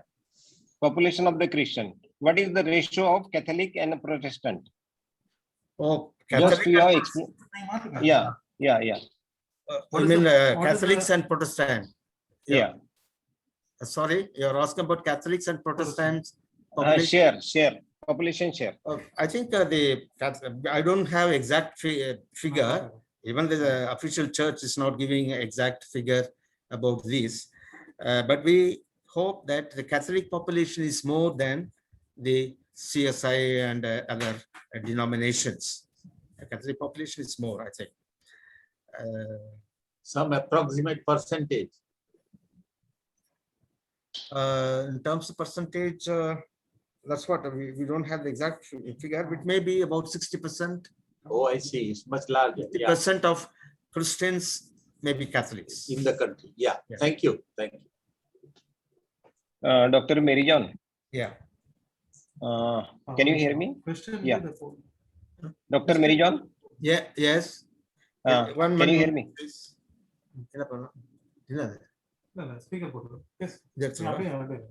Yes, please.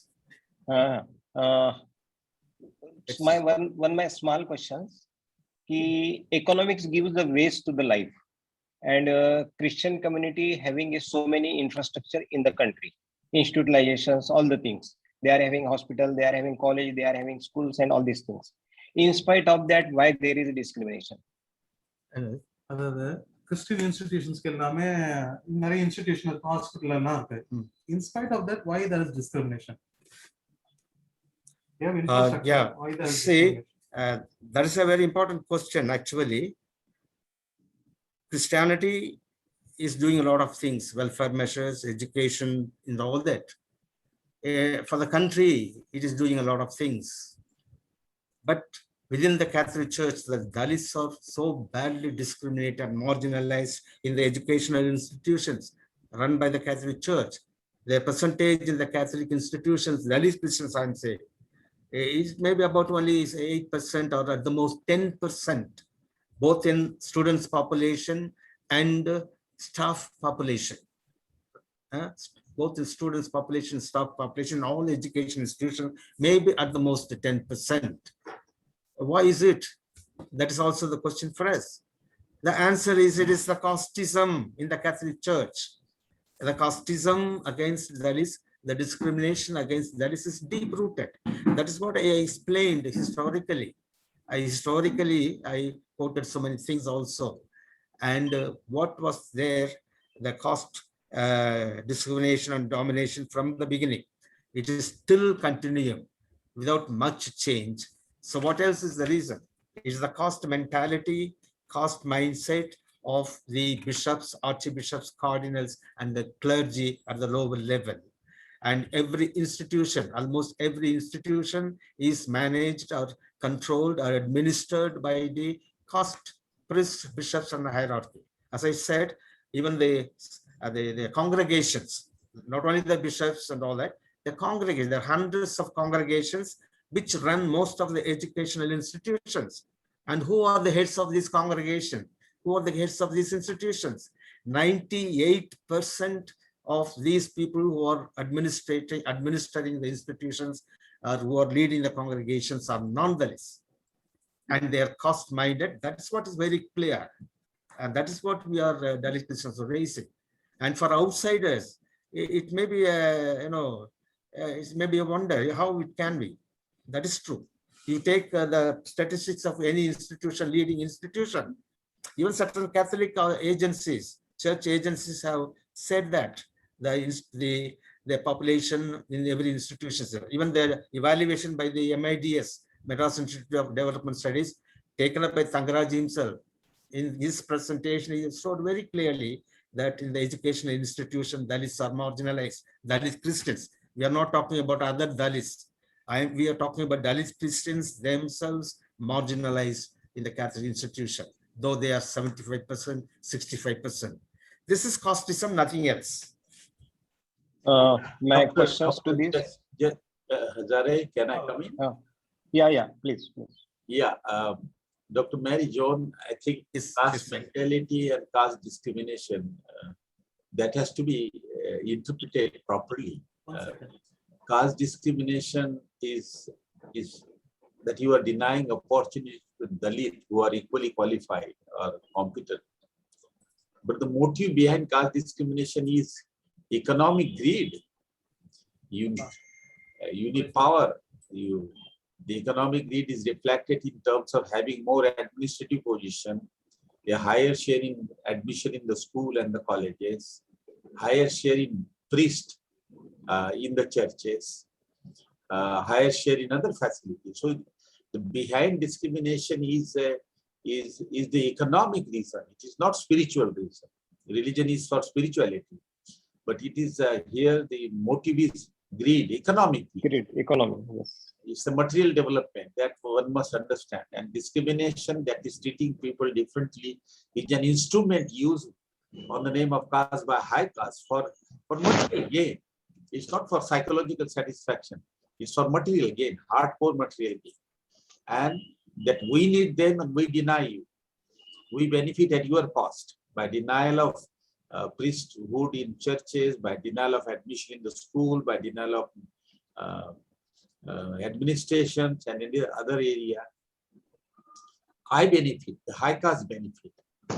The point that one of the point that we have to remember is that in Christianity, in philosophy of religion, there is no scope for discrimination. Discrimination, yes. The way it is in the caste system, which is the Hindu social order, and yet you find that the discrimination. Mary John has rightly pointed out that the representative of Vatican state in Rome, their representative is here, ambassador is here. He or she is also supporting the not supporting the Dalit movement as much as it should be. That has also happened during the Islamic region time. The Islam also had certification, so they kept silent about the caste system, although Islam believe in equality. So similarly in Christianity, they are going along with what is exists in India and not really taking a strong step. But the motive, one must understand that people are not willing to forgo it. High caste are not willing to forgo it because it gives them material privileges and benefits to their own caste community. Hello. Hello, Dr. Mary John. Yes. Yeah. As you stated that there are the 64% of Catholics are Dalit in India. What about the economical position of that 64%? They have improved after conversion or they are in the same status? Economically, they are poor only. They are even, I will say that nowadays they are still worse than the other Dalits who are enjoying the constitutional scheduled caste rights.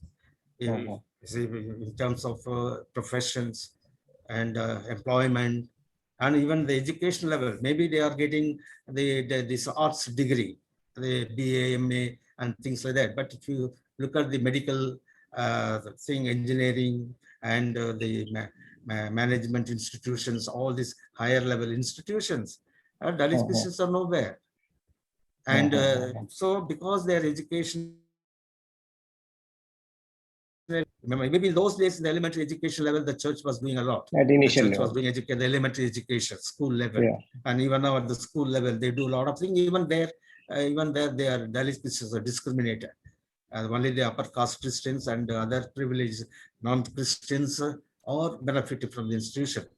Even that is there. So, but in general, Dalit Christians are not able to get admissions in the higher educational institutions, the universities, and all, professional courses.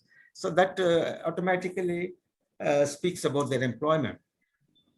But the thing is, nobody, even the government or the church, is not taking the statistics of Dalit Christians around. They may say in general about Christians, that is another difficulty.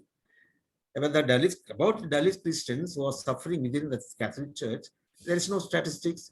The Catholic hierarchy and the authorities are not willing to reveal any statistics because they know very well they will be exposed about the discrimination and marginalization of Dalits. So that is the reason why the church authorities are not coming out any statistics about Dalit Christians. So whatever statistics that we are given, we have to find out through some way, and we are giving. The official church is not giving because they don't want to be exposed. And similarly, the government also, even if you take in the census, they are not recognizing Dalit Christians, and they are not going to know about the socio-economic conditions of Dalit Christians.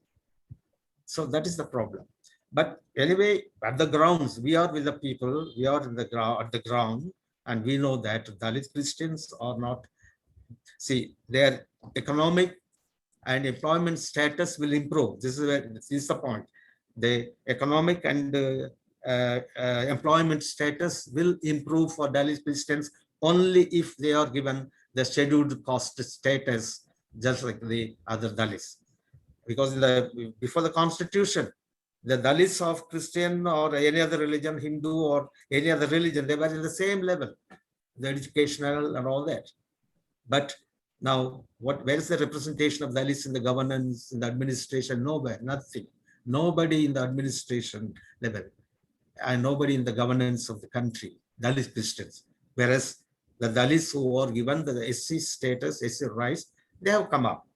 So still they have to come up, but a considerable mobility is taking place. This is a reality. Thank you, sir. Thank you very much. Now, I think time is over. Now, 8 o'clock. I will conclude, try to, on the last path, I will request Dr. Mohan Wankhede, Professor of Department of Pali, Dr. Ambedkar College, Nagpur, for the vote of thanks. Dr. Mohan Wankhede, please. Thank you, sir. Please. Association for Social and Economic Equality की ओर से struggles Can you of the command the Dalit screen? Can you command the screen? Yeah, please. Struggles of the Dalit Christian against the caste discrimination, इस विषय पर आज के webinar का आयोजन किया गया। इस वेबिनार की अध्यक्षता professor doctor Sukhdev Thorat sir ने की, जो आर्थिक, सामाजिक, शैक्षणिक कार्य के लिए निरंतर कार्यरत व्यक्तित्व के रूप में हमें सुपरिचित है। आज के इस विषय की इन्होंने एक सशक्त भूमिका रखी और अपने महत्वपूर्ण विचारों से हमें अवगत किया। उनका आप सभी की ओर से, एसोसिएशन की ओर से मैं आभार व्यक्त करता हूं। इस वेबिनार के मुख्य वक्ता doctor M Thangaraj, former professor, department of economics, university of Madras, और इस वेबिनार के दूसरे मुख्य वक्ता doctor M Mary John, president Dalit Christian liberation movement. इन विचारवंतों ने इस विषय पर अपने महत्वपूर्ण विचार रखे। सर, आपके विचारों से जातीय भेदभाव के विरुद्ध दलित क्रिश्चियनों का संघर्ष किस तरह का है, कौन से चैलेंजेस है, इससे हम अवगत हुए। निश्चित रूप से आपके यह विचार हमारे श्रोताओं के लिए विचार मंथन करने के लिए प्रेरक होंगे। मैं एसोसिएशन की ओर से आप दोनों प्रमुख वक्ताओं का आभार व्यक्त करता हूं। माननीय प्रोफेसर डॉक्टर विमल थोरात मैडम, जो महिलाओं के प्रश्नों के लिए, सामाजिक शैक्षणिक कार्यों के लिए निरंतर संघर्षरत व्यक्तित्व के रूप में हम सभी उनसे सुपरिचित है। उनका हमारे एसोसिएशन के लिए हमेशा महत्वपूर्ण सहयोग रहता है। उनका भी मैं एसोसिएशन की ओर से आभार व्यक्त करता हूं। वेबिनार के मुख्य वक्ताओं का परिचय सुहास कमलाकर और रजनी बहादुरे इन्होंने दिया, मैं उनको धन्यवाद देता हूं। इस वेबिनार के अध्यक्ष डॉक्टर गौतम कांबड़े, डॉक्टर त्रिलोक हजारे, प्राध्यापक विद्या चौरपगार प्रत्येक रविवार का वेबिनार कुशलता से हो इसलिए निरंतर तत्पर रहते हैं, अपना महत्वपूर्ण योगदान देते हैं। इन सभी का मैं आभार व्यक्त करता हूं। आज भी प्राध्यापक विद्या चौरपगार मैडम ने, जिनका संबोधन हम प्यार से मूर्ति लहान कीर्ति महान के रूप में करते हैं, इन्होंने इस वेबिनार का सूत्र संचालन बहुत ही सुचारू रूप से किया है। उन निश्चित रूप से वो धन्यवाद की पात्र है। इस वेबिनार की महत्वपूर्ण विशेषता यह है कि प्रत्येक वेबिनार में प्रश्न उत्तर का सेशन बड़े ही उत्साह से और चिकित्सा से होता है। आज के इस वेबिनार में जिन जिन लोगों ने प्रश्न पूछकर अपनी शंकाएं दूर करने का प्रयास किया है, उन सभी को एसोसिएशन की ओर से मैं धन्यवाद देता हूं। कोई भी वेबिनार की सफलता उस वेबिनार में सहभागी श्रोतागण पर होती है। आज के इस वेबिनार में भी समाज के विभिन्न क्षेत्रों में कार्यरत श्रोतागण उपस्थित रहे, उनको भी मैं धन्यवाद देता हूं। उनमें प्रमुखता से Sura Darapuri madam, professor L Karunakaran, advocate Vishnu Dhobade, Brajmohan, Sunil Dahiwale, doctor Ashok Gaikwad, doctor Niketan Jambhulkar, doctor Pushpa Thorat, Alka Patil, Vaishali Sardar, doctor Sunil Dahiwale, Prakash Gote, doctor Harish Bawangade, लौर धुसामी, साले थैया, सुजय कांति घोषाल, उल्कातन नंथन, संजय नगरकर, सिद्धोधन देशभ्रतार, सुशील गुंडाने, डॉक्टर रत्नाकर डहाट, किरण कुंभारे आदि लोग महत्वपूर्ण रूप से यहाँ उपस्थित रहे। आप सभी का सहयोग हमारे लिए बड़ा महत्वपूर्ण रहता है। ऐसा ही सहयोग हमें आपसे निरंतर प्राप्त हो, इस अपेक्षा के साथ मैं अपने शब्दों को यहाँ विराम देता हूँ। धन्यवाद।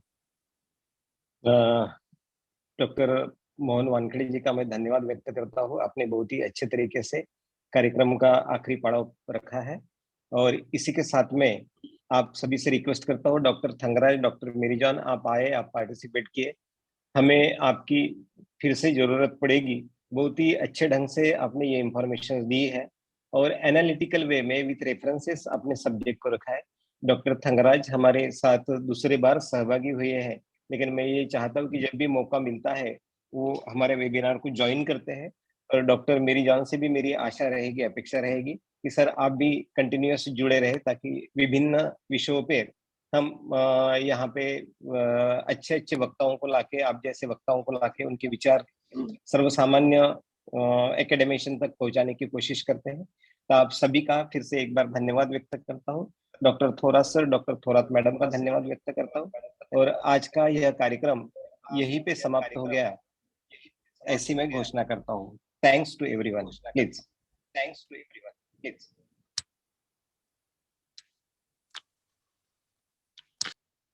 मीटिंग एंड करते सर। हाँ हाँ, एंड करा।